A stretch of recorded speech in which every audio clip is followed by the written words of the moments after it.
culture in your school. Create a healthy family culture. Like I said, one of the biggest things people are looking for is to be part of something. One of my favorite parts of Jiu Jitsu is not just grappling. It's when all the grappling's over and we find ourselves somehow organically just sitting on the mat, just talking, hanging out.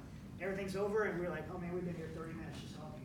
I'm sure you guys all have experienced that. And sometimes you probably feel too busy to do that, but then you find yourself doing that again. You're like, wow, that's my story. Just have that family environment. And it's up to you, as coaches, it's up to you to create that environment. So number one, create a healthy family culture. Number two, be available as a coach. That sounds silly, right? Be available as a coach. What are you like? I'm a coach. I'm available. But I think we all get really busy and we kind of lose our sense of being available. I would always tell guys when they coach in my academy, don't ever run off the mats after you're done teaching. Unless you have something really important, I want you to hang out until everyone's off those mats. Because when people are struggling in life, I want my students to be able to have a place to go to. They will come to a jiu-jitsu coach before they go to a counselor, before they go to a pastor, before they go to their wife or their spouse. They'll come to the jiu-jitsu coach first. Something about the bond of jiu-jitsu creates relationships that if people are struggling, they're going to go to you with stuff that they wouldn't go to anyone else with. But they can only go to you, like your students can only go to you if you're available. If you're the first one off the mat, if you're getting off the mat, and the first thing you do is you're over running into the office with your phone like this, you're going to take away the opportunity for people to be able to come to you and be that mentor that they need, that they signed up for. So this is a very important thing as a coach. Be available as a coach. Number three, be vulnerable with your students. Maybe you don't have to be as vulnerable as I just was with you, but be vulnerable with your students. All the time as leaders, I've seen this so much in the military, the difference between good leaders and bad leaders, is the bad leaders always just share their successes. They talk about the things they were successful about. They talk about their achievements. Great leaders share their successes as well. They talk about times that they succeeded, but they also talked about times that they failed. And when they failed, how they got up and they moved forward again.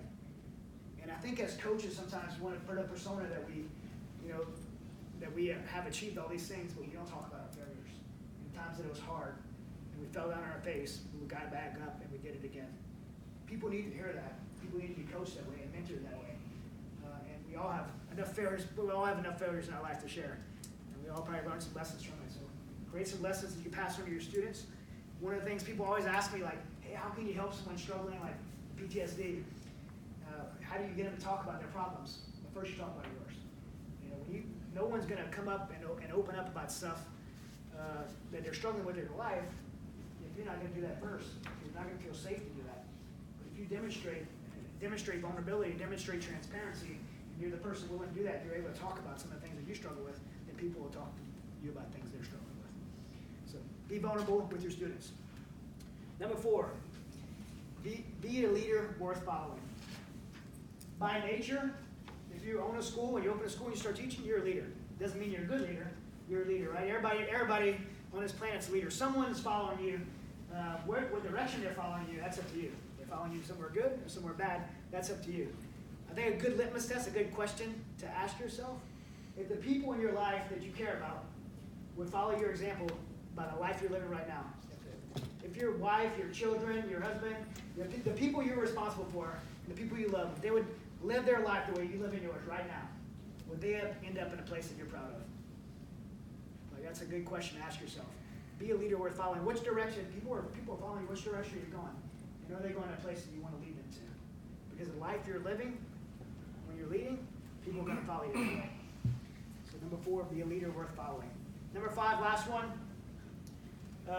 know that you don't have the answers to everything. So number five is have somewhere to point people to for hope beyond what you can offer. So I'll use my Yosa Foundation as an example. A lot of veterans want to train jiu-jitsu. Why? Not just because it's cool and it's tough. They want to train jiu-jitsu because they were part of the team. They lost that team, and now they want to be part of the team again. A lot of veterans want to train jiu-jitsu. 30% of veterans will be struggling with PTSD right now. We've been in war for 20 years. They come to you and they struggle with PTSD. You may not have the answers for them. So where are you going to point them to? Have a resource. If you're a leader in your community and you're helping people in your community, have a resource. If your people are struggling with weight loss and you're not good at weight loss, you're not good at writing a diet, have a place to point them to. Think about things that you are as you coach and learn more things that you get cornered on you don't have answers for. Build a kind of list of things that you can point people to that are going to help them out. I think a good leader, a good coach could develop a good list of resources. Even at our foundation, people come to us all the time for things that we're not experts in and things we're not good at. And so we have a resource list for our staff to say, hey, we're not good at this, but we know someone that is, they'll point them to. So number 5, have somewhere to point people to for hope beyond what you could offer.